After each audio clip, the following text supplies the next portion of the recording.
Hello everyone, welcome to star education YouTube channel.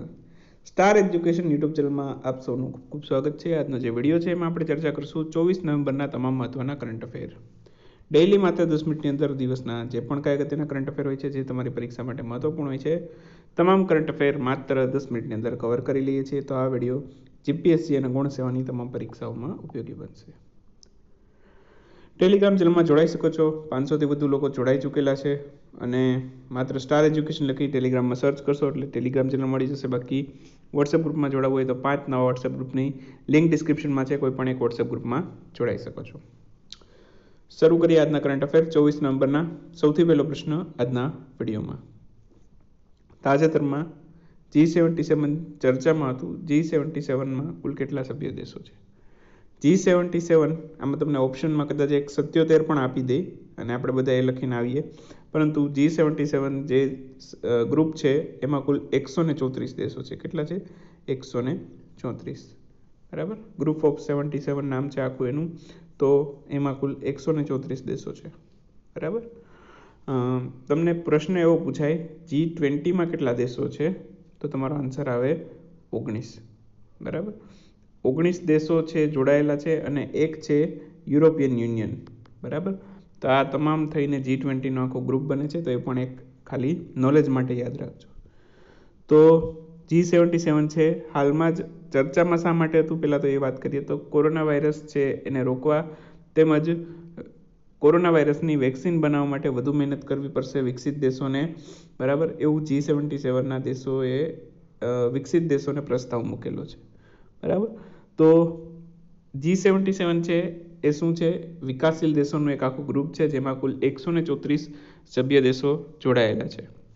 અને આ શા માટે આ G77 બનેલું છે?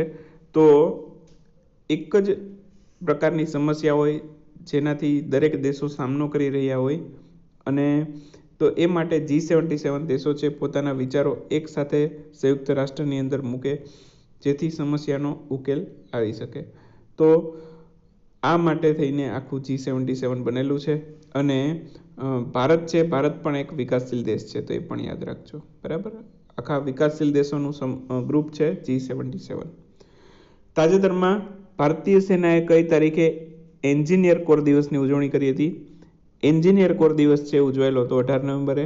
તો આન્સર આવશે ઓપ્શન સી. તો ભારતીય સેનાએ નૌસેનાની ભારતીય સેનાએ આ એન્જિનિયર કોર દિવસની ઉજવણી કરી હતી 18 નવેમ્બર 2020ના રોજ. 2020ના રોજ કેટલામાં હતો? 240માં એન્જિનિયર કોર ઓફ એન્જિનિયર દિવસની ઉજવણી કરવામાં આવી હતી. અને ભારતીય સેના છે એની 3 કોર હતી. તો ભારતીય સેનાની જે કોર છે એના 3 ગ્રુપ હતા. કયા કયા? મદ્રાસ, બંગાળ અને બોમ્બે. આ ત્રણેયનો 18 નવેમ્બર 1932ના રોજ એકીકરણ કરવામાં આવ્યું, એટલે કે આને એક કરવામાં આવેલા 18 નવેમ્બર 1932ના રોજ. તો જેની યાદમાં આપણે 18 નવેમ્બરે આ દિવસની ઉજવણી કરીએ છીએ. બરાબર. તો એટલું યાદ રાખજો આમાંથી. અને 240મો એન્જિનિયર કોર દિવસ હતો. તાજેતરમાં 15મા નાણાં પંચે કયા વર્ષ સુધીમાં સ્વાસ્થ્ય ક્ષેત્રમાં સાર્વજનિક વ્યય વધારીને જીડીપીના 2.5% કરવા માટેનું સૂચન કર્યું છે? તો 15મું નાણાં પંચ છે એણે આ સૂચન કરેલું છે કે 2024 સુધીમાં, બરાબર, 2024 સુધીમાં સ્વાસ્થ્ય ક્ષેત્રમાં જે સાર્વજનિક વ્યય છે એ જીડીપીના 2.5% કરવામાં આવશે. કેટલા? 2.5%. તો અત્યારે કેટલો છે પ્રશ્ન એમ થાય તો સ્વાસ્થ્ય ક્ષેત્રમાં સાર્વજનિક વ્યય અત્યારે છે 0.95%, એટલે કે બહુ ઓછો કહેવાય. તો હવે નાણાં પંચે એવું કીધું છે 15મું નાણાં પંચ કે 2024 સુધીમાં આ વધારીને જીડીપીના 2.5% કરશું. બરાબર. જીડીપીનું ફૂલ ફોર્મ શું થાય? આવું પરીક્ષામાં ઘણી વખત આવેલું છે, ગ્રોસ ડોમેસ્ટિક પ્રોડક્ટ. અને 15મું નાણાં પંચ લાગુ ક્યારથી થયું અથવા તો એની શરૂઆત ક્યારથી થઈ 15મા નાણાં પંચની? તો 1 એપ્રિલ 2020થી આ લાગુ થઈ ગયું. અને 15મા નાણાં પંચમાં હાલના અધ્યક્ષ કોણ છે? એન.કે. સિન્હા. બરાબર. એન.કે. સિન્હા. અને 14 એ પહેલાં હતું 14મું નાણાં પંચ, એના અધ્યક્ષ કોણ હતા? વાય.વી. રેડ્ડી. તાજેતરમાં ગ્લોબલ એમ્પ્લોયેબિલિટી રેન્કિંગ એન્ડ સર્વે 2020 એના અનુમાન મુજબ ભારતની કઈ સંસ્થા રોજગારી આપવામાં પ્રથમ ક્રમ પર છે? તો ભારતની આઈઆઈટી દિલ્હી છે રોજગારી આપવામાં પ્રથમ ક્રમ પર છે. એટલે આ એમ્પ્લોયેબિલિટી રેન્કિંગ છે, ગ્લોબલ એમ્પ્લોયેબિલિટી રેન્કિંગ. તો એનો અર્થ શું થાય કે તમે આમાંથી જેવું ગ્રેજ્યુએશન પૂરું કરીને બહાર નીકળો એટલે તરત જ જોબ મળી જાય. તો આ જે રેન્કિંગ છે એમાં આઈઆઈટી દિલ્હી છે ભારતની એ પ્રથમ ક્રમ પર છે. તમે આઈઆઈટી દિલ્હીમાંથી બહાર નીકળો એટલે તમને તરત જ જોબ મળી જાય. બરાબર, પ્રથમ ક્રમ ઉપર છે. દેશની વાત કરું, પહેલાં દેશ લેવલની રેન્કિંગની વાત કરીએ તો એમાં અમેરિકા છે પ્રથમ ક્રમ ઉપર છે, બીજા ક્રમે ફ્રાન્સ છે, ત્રીજા ક્રમે જર્મની છે. બરાબર, ભારત છે આ રેન્કિંગમાં કેટલામાં ક્રમ પર છે? ભારત છે 15મા ક્રમ પર. કેટલામાં? 15મા ક્રમ પર. અને ભારતની અંદર જો પ્રથમ ક્રમ પર પૂછે કઈ યુનિવર્સિટી અથવા તો કઈ સંસ્થા છે તો એમાં આવે આઈઆઈટી દિલ્હી. 27મા નંબર ઉપર છે આ રેન્કિંગમાં. બરાબર, અને પ્રથમ ક્રમ ઉપર છે આમાં કેલિફોર્નિયા યુનિવર્સિટી યુએસએની. બરાબર, તો એ યાદ રાખજો. હવે ભારતની કેટલી સંસ્થાઓ આ રેન્કિંગમાં છે? તો કુલ 5 સંસ્થાઓ છે. આઈઆઈએસસી બેંગ્લોર 71મા ક્રમ ઉપર છે. બરાબર, આઈઆઈટી દિલ્હી આપણે જોયું 6 સંસ્થા. આમ તો આઈઆઈટી દિલ્હી છે 27મા ક્રમ ઉપર છે, આઈઆઈએસસી બેંગ્લોર 71મા ક્રમ ઉપર, આઈઆઈટી બોમ્બે 128મા ક્રમ ઉપર, આઈઆઈએમ અમદાવાદ 184મા ક્રમ ઉપર, આઈઆઈટી ખડગપુર 195મા ક્રમ ઉપર અને આતમિયા યુનિવર્સિટી 256મા ક્રમ ઉપર. તો આ ભારતની સંસ્થાઓની રેન્કિંગ છે જે તમે યાદ રાખી શકો છો. આઈઆઈએમ અમદાવાદ પણ યાદ રાખજો 184મા ક્રમ પર છે. આપણા ગુજરાતમાં આવેલી છે એટલા માટે. તાજેતરમાં વર્લ્ડ ફિલોસોફી ડે અથવા તો વિશ્વ દર્શન દિવસની ઉજવણી ક્યારે કરવામાં આવી? વિશ્વ દર્શન દિવસ આ વખતે 2 દિવસે ઉજવાયો, 19 નવેમ્બર અને 20 નવેમ્બર. તો આન્સર આવશે ઓપ્શન ડી, બી અને સી બંને. વર્લ્ડ ફિલોસોફી ડે છે 19 અને 20 નવેમ્બર 2020ના રોજ આની ઉજવણી કરવામાં આવી. કુલ 2 દિવસ માટે આની ઉજવણી કરવામાં આવી. દર વર્ષે ક્યારે ઉજવાય છે? દર વર્ષે જ્યારે નવેમ્બર મહિનાનો ત્રીજો ગુરુવાર આવે ત્યારે વિશ્વ ફિલોસોફી દિવસ છે અથવા તો વિશ્વ દર્શન દિવસ છે એની ઉજવણી કરવામાં આવે છે.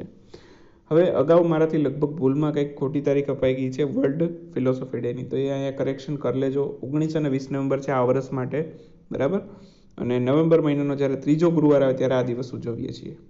ઓકે, અને થીમ ખાસ યાદ રાખી લેજો એની, the importance of philosophy in time of crisis.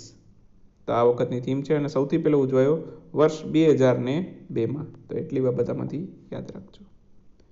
હવે ક્વિક ન્યૂઝની વાત કરીએ. ક્વિક ન્યૂઝમાં સૌથી પહેલો પ્રશ્ન આજના વિડીયોમાં, તાજેતરમાં કયા રાજ્યની સરકાર દ્વારા વર્ષ 2025 સુધીમાં બાયો ઇકોનોમી બનવાનું લક્ષ્ય રાખવામાં આવેલું છે? તો બાયો ઇકોનોમી બનવાનું લક્ષ્ય રાખેલું છે કર્ણાટકની સરકારે. કર્ણાટકના મેં કાલે મુખ્યમંત્રી અને રાજ્યપાલ પૂછેલા હતા. બીએસ યેદિયુરપ્પા મુખ્યમંત્રી છે અને રાજ્યપાલ કોણ છે? કર્ણાટકના વજુભાઈ વાળા. બરાબર, તો મારા ખ્યાલથી લગભગ 1-2 વ્યક્તિ જ આન્સર આપે છે કોમેન્ટમાં જે પ્રશ્ન કરું છું એનું. તો પ્રશ્ન પૂછું એનો જવાબ આપવો તમને કંટાળા જેવું લાગતું હોય તો આપણે પ્રશ્ન પૂછવાના બંધ કરી દઈએ. પ્રશ્ન તમારા માટે જ પૂછું છું. બરાબર, એક્ઝામમાં તમને જ કામ લાગશે, તમે જવાબ આપશો તમને જ યાદ રહેશે કે મેં અહીંયા આવું લખેલું હતું. તો તમારા માટે પ્રશ્ન છે, તાજેતરમાં તુંગભદ્રા પુષ્કરમ મહોત્સવ એનું આયોજન કયા રાજ્યમાં કરવામાં આવ્યું હતું? તુંગભદ્રા પુષ્કરમ મહોત્સવ એનું આયોજન કરવામાં આવ્યું હતું આંધ્રપ્રદેશમાં. મુખ્યમંત્રી છે જગનમોહન રેડ્ડી, રાજ્યપાલ છે વિશ્વભૂષણ હરિચંદન. તાજેતરમાં પેટીએમ બુકિંગ માટે દેશનું સૌથી મોટું પ્લેટફોર્મ કઈ કંપની બની છે? LPG booking. તો એલપીજી બુકિંગ માટે દેશનું સૌથી મોટું પ્લેટફોર્મ બની છે પેટીએમ કંપની. આન્સર આવશે પેટીએમ. તાજેતરમાં ભારતે આવતા વર્ષે કયા દેશના ઉપગ્રહને લોન્ચ કરવાની જાહેરાત કરી છે? તો ભારત છે આવનારા વર્ષમાં ભૂટાનનો એક ઉપગ્રહ લોન્ચ કરશે. તો ભારતે જાહેરાત કરી છે એટલા માટે અગત્યનું છે. તાજેતરમાં કયા દેશમાં વામ્કો નામનું વાવાઝોડું આવેલું છે? તો વામ્કો નામનું વાવાઝોડું આવેલું છે ફિલિપાઇન્સમાં. અગાઉ એક ગોની નામનું વાવાઝોડું પણ આવેલું હતું. બરાબર, તો એ પણ ફિલિપાઇન્સની અંદર આવેલું હતું. જાપાનમાં પણ થોડું ઘણું અસર જોવા મળી હતી, પરંતુ વધારે પડતું જે નુકસાન થયું એ ગોનીનું ફિલિપાઇન્સમાં થયું હતું. બરાબર, તાજેતરમાં કયા રાજ્યમાં પહેલીવાર નાયર ઘાટી એડવેન્ચર સ્પોર્ટ્સ ફેસ્ટિવલની ઉદ્ઘાટન કરવામાં આવેલું? તો તો હાલમાં જ ઉત્તરાખંડ ખાતે છે પહેલી વખત નાયર ઘાટી એડવેન્ચર સ્પોર્ટ્સ ફેસ્ટિવલનું ઉદ્ઘાટન કરવામાં આવેલું હતું. આન્સર આવશે ઉત્તરાખંડ. ઉત્તરાખંડના રાજ્યપાલ કોણ છે? બેબી રાની મૌર્ય. અને તેના મુખ્યમંત્રી છે ત્રિવેન્દ્રસિંહ રાવત. તાજેતરમાં ભૂમિ યુદ્ધ અધ્યયન કેન્દ્ર એની 15 વર્ષ પૂર્ણ થયા છે, તો એ કયા સ્થળે આવેલું છે? તો ભૂમિ યુદ્ધ અધ્યયન કેન્દ્ર 15 વર્ષ પૂર્ણ થયા છે, એ આવેલું છે નવી દિલ્હી ખાતે. તાજેતરમાં આવાસ અને શહેરી બાબતોના મંત્રાલય દ્વારા ભારતના કેટલા શહેરમાં સફાઈ મિત્ર સુરક્ષા ચેલેન્જ શરૂ કરવામાં આવેલું છે? સફાઈ મિત્ર સુરક્ષા ચેલેન્જ શરૂ કરવામાં આવેલું છે કુલ ભારતના 243 શહેરોમાં, અને આ આવાસ અને શહેરી બાબતોના મંત્રાલય દ્વારા શરૂ કરવામાં આવેલું છે. વાતાયન લાઈફ ટાઈમ અચીવમેન્ટ પુરસ્કારથી તાજેતરમાં કોને સન્માનિત કરવામાં આવેલા છે? વાતાયન લાઈફ ટાઈમ અચીવમેન્ટ પુરસ્કારથી સન્માનિત કરવામાં આવેલા છે રમેશ પોખરિયાલ નિશંકને. આપણા હાલના શિક્ષા મંત્રી છે, તો એ પણ યાદ રાખજો. અને એમની જે લોકસભા બેઠક હતી એ કઈ હતી? હરિદ્વાર. ક્યાંથી હતા? હરિદ્વારની બેઠક ઉપરથી તેઓ ચૂંટણી લડેલા હતા 17મી લોકસભામાંથી. તાજેતરમાં 3 વર્ષના કાર્યકાળ માટે આઈપીયુના બાહરી ઓડિટર તરીકે કોની નિયુક્તિ કરવામાં આવી છે? તો 3 વર્ષના કાર્યકાળ માટે આઈપીયુના બાહરી ઓડિટર તરીકે નિમણૂક કરવામાં આવી છે ગિરીશચંદ્ર મુર્મુની. ગિરીશચંદ્ર મુર્મુ છે, બરાબર, એ બીજા પણ એક હોદ્દા ઉપર હાલમાં કાર્યરત છે. તો હાલમાં ભારતના કયા હોદ્દા ઉપર કાર્યરત છે એનો આન્સર તમારે મને કોમેન્ટમાં આપવાનો છે. એક કે બે પ્રશ્ન પૂછેલા છે. આઈ હોપ કે આજે બધા આન્સર આપશે. ગિરીશચંદ્ર મુર્મુ છે, બરાબર, હાલમાં ભારતના કયા હોદ્દા ઉપર કાર્યરત છે એનો આન્સર તમારે મને કોમેન્ટમાં આપવાનો છે. અને આઈપીયુના બાહરી ઓડિટર તરીકે પણ નિયુક્ત થયા છે હાલમાં 3 વર્ષના કાર્યકાળ માટે. તો આ તો આજનો વિડીયો. મજા આવી હોય તો લાઈક કરો, શેર કરો આપના મિત્રો સાથે. નવા હોય તો સબસ્ક્રાઈબ કરો, બેલ સિમ્બલ દબાવો, જેથી આવનારા વિડીયો નોટિફિકેશન મળતી રહે. મળીએ નેક્સ્ટ વિડીયોમાં નવા કન્ટેન્ટ સાથે. ત્યાં સુધી રજા લઈએ. આવજો, બાય બાય, ગુડ નાઇટ, શુભરાત્રી.